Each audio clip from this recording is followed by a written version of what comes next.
Amados irmãos, a paz do Senhor, chegamos aos capítulos 3 e 4 do livro de Ruth, tá bom? E ontem nós vimos a figura do Goel, né? Hoje nós vamos ver o final e, óbvio, né? O desfecho maravilhoso deste livro, que é um lírio, né? Que surge no meio de toda aquela podridão de uma sociedade corrompida e descrita no livro de Juízes. No capítulo 3, nós temos aqui a questão dramática e a audácia cultural de toda essa narrativa. O capítulo anterior, o capítulo 2, operou sob a luz do dia, focado no trabalho árduo da colheita. Já no capítulo 3, você tem a noite. Sim, à beira de Boaz, onde decisões cruciais e de alta complexidade moral, social e jurídica são tomadas. Vamos dividir o texto e você vai compreender de forma maravilhosa tudo que aqui está acontecendo. O texto se move de maneira muito bonita. Um plano arquitetado por Noemi, perfeitamente executado por Ruth, são delineados aqui no capítulo 3. Então, do versículo 1 ao 5, você vê que Noemi decide que é a hora de buscar toda a bênção para a sua querida Ruth. Ela instrui a nora a se lavar, se ungir, vestir a melhor roupa e descer à eira, né? Onde Boaz estaria limpando a cevada.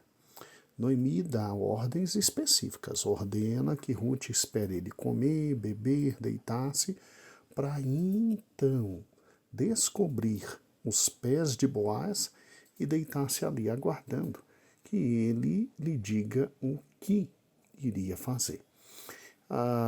Isso é um costume, sim, um costume da época, né?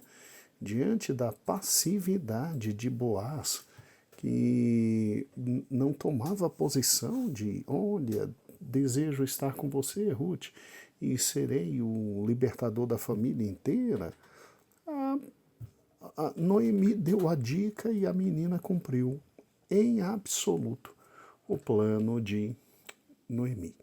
Ruth executa, à meia-noite Boaz acorda assustado, eu agora estou dos versículos 6 a 9, e encontra uma mulher deitada aos pés dele. Ao perguntar quem é, ela diz, sou Ruth, a tua serva. E ela já vai direta e de forma objetiva, estende a tua capa sobre a tua serva, porque tu és parente remidor. Então, olha que interessante. O que está acontecendo aqui? Aqui está acontecendo algo muito, mas muito bonito. Em primeiro lugar, o fato de Ruth descobrir os pés de Boaz, no antigo Oriente Médio, deitar-se aos pés de alguém era um gesto de absoluta submissão.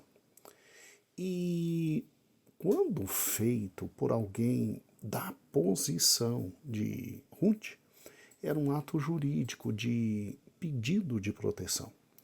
Ruth, então, coloca-se na posição de uma serva que busca algo mais do seu Senhor, né? E você vai ver agora a questão do pedido da capa. Quando Ruth diz, estende a tua capa sobre tua serva, ela está pedindo literalmente o que? Vamos lá. A palavra hebraica aqui é kanap, que significa asa ou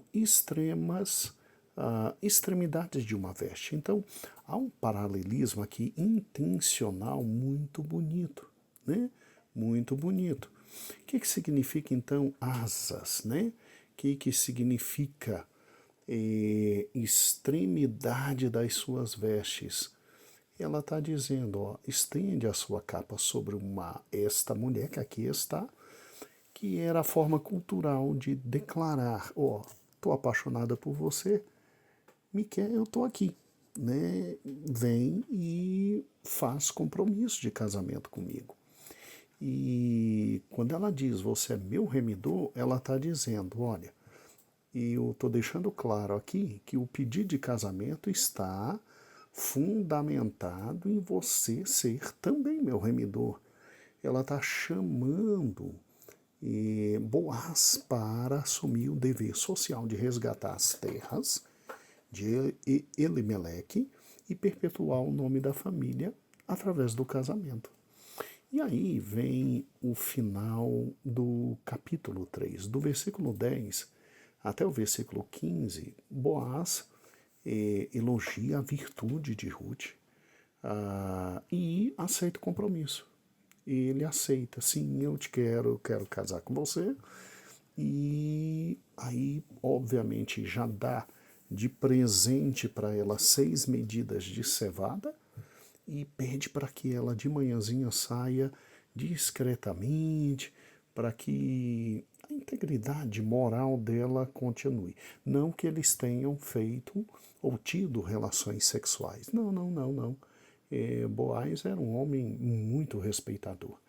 Tanto é que ele olha para ela e ele diz, lá do versículo 16 a 18, olha, o problema é que tem alguém na fila antes de mim que pode resgatar você. Mas eu vou atrás, eu vou lutar para que eu possa me tornar um resgatador. Quando ela chega em casa e relata tudo a Noemi, Noemi diz, olha, sossega o coração, pode ficar tranquilo, o negócio vai dar certo. E ele vai resolver isso ainda hoje. É muito bonito o que tem aqui, porque veja que a menina é audaciosa. Para Ruth fazer o que ela fez, ela foi audaciosa. Mas ela estava seguindo à risca tudo que Noemi ensinou. E tanto não teve aqui relação sexual nenhum, porque Boaz, lá no versículo 11, a chama de mulher virtuosa, a mesma expressão que está em Provérbios 31. E é muito bonito aqui o autocontrole de Boaz, né? Porque diante de uma mulher jovem, vulnerável, ele age com uma honra de cavalheiro e com uma integridade moral acima da média do que eram os homens na época de Juízes. Ele não tira proveito da situação, ele verifica toda a questão da legalidade do processo que ele ia ter que realizar e que veremos já já no capítulo 4. Ele protege a reputação de Ruth, e dizendo, ó, vai para casa antes que as pessoas possam te ver e reconhecer, e ele evita o escândalo e fofocas dentro da cidade. E isso é muito bonito. Por quê? Porque se você parar e pensar, se o capítulo 3 termina então com suspense, será que Boaz vai conseguir realmente se tornar um resgatador porque tem outro na frente? O capítulo 4 marca o desfecho lindo e triunfante de toda essa narrativa, né? Ele nos leva da escuridão lá do primeiro e do segundo capítulo, da depressão do primeiro e do segundo capítulo, para a claridade maravilhosa de uma bênção dada por Deus a toda essa família.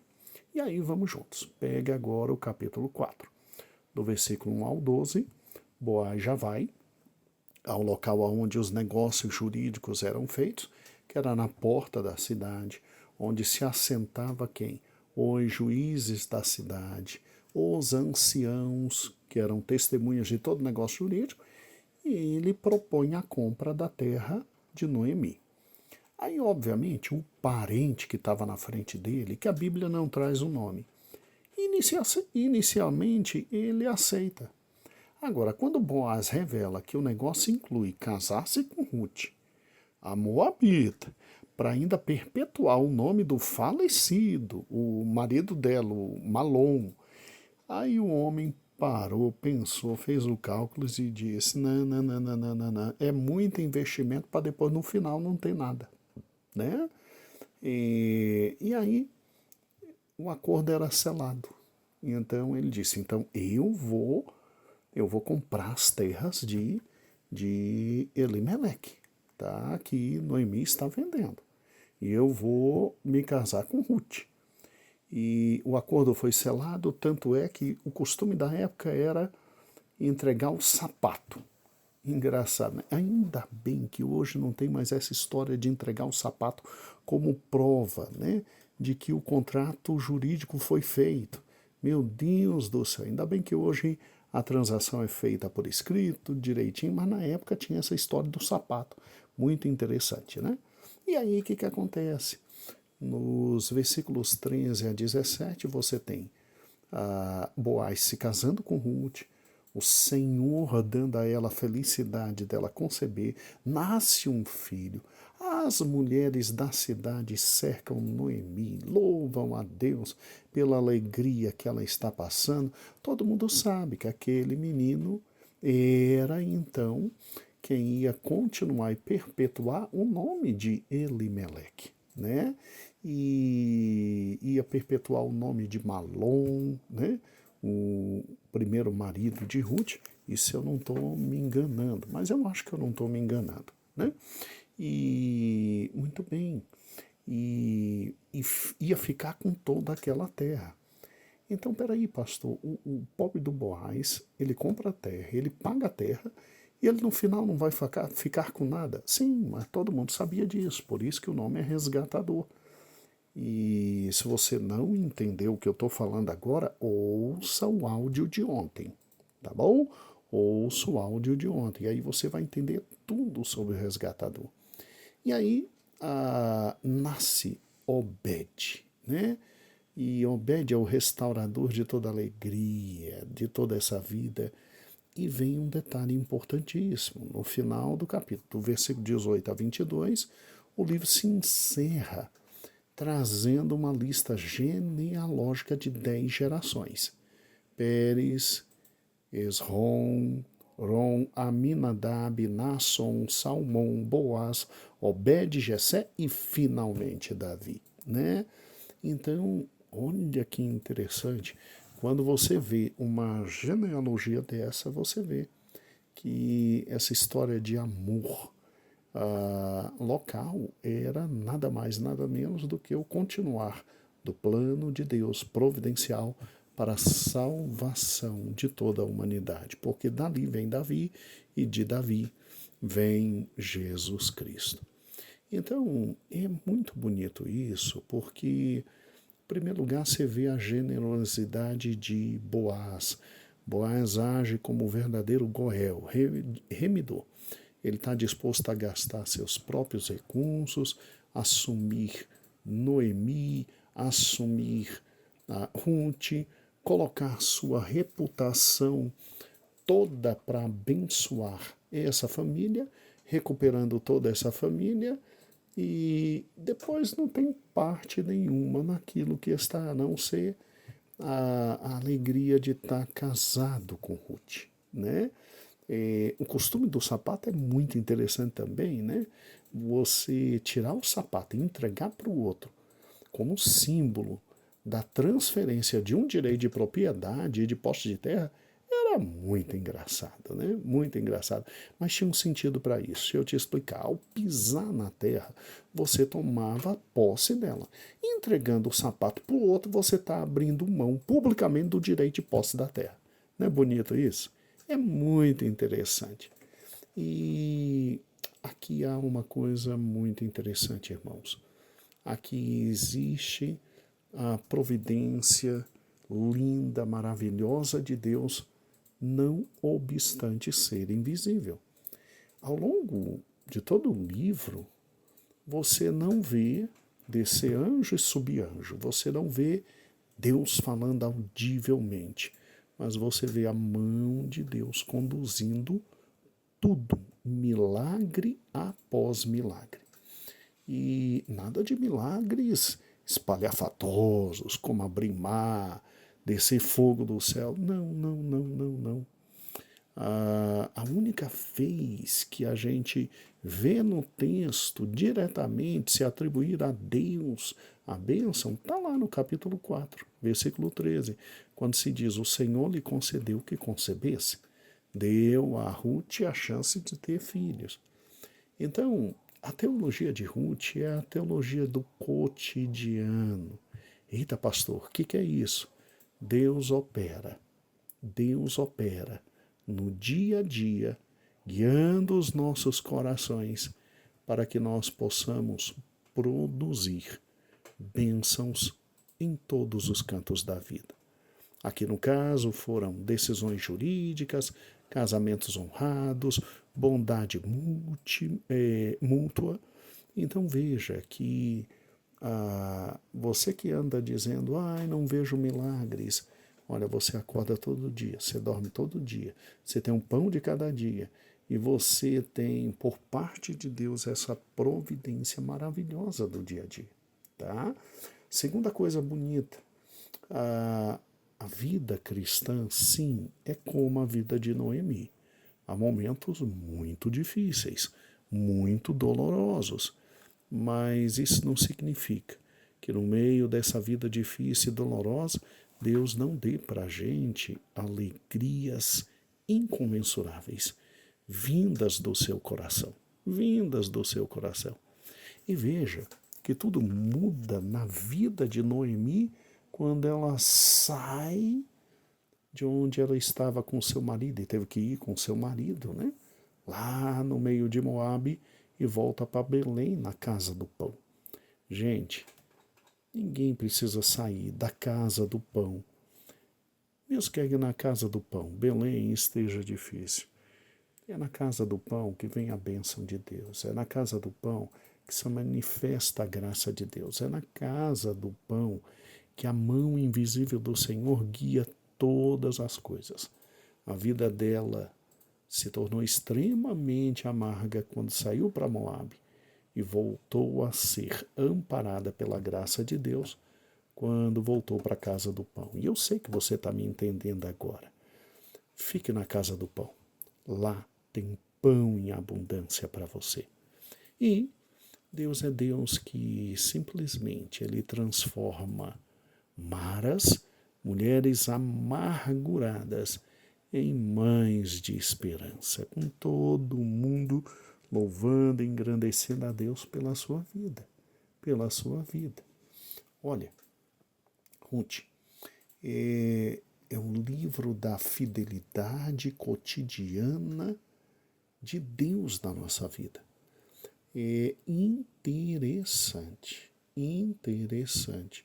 como Deus atua de forma fantástica para abençoar todos aqueles a quem Ele ama. Ele junta um homem riquíssimo com uma menina muito pobre. Boaz e Ruth estavam apenas tentando ser fiéis nos pequenos detalhes. E Deus junta toda essa história e cria muita vida. Bem, aqui nós encerramos um livro de Ruth. E eu espero que ele tenha sido uma bênção para a tua vida, para o teu coração.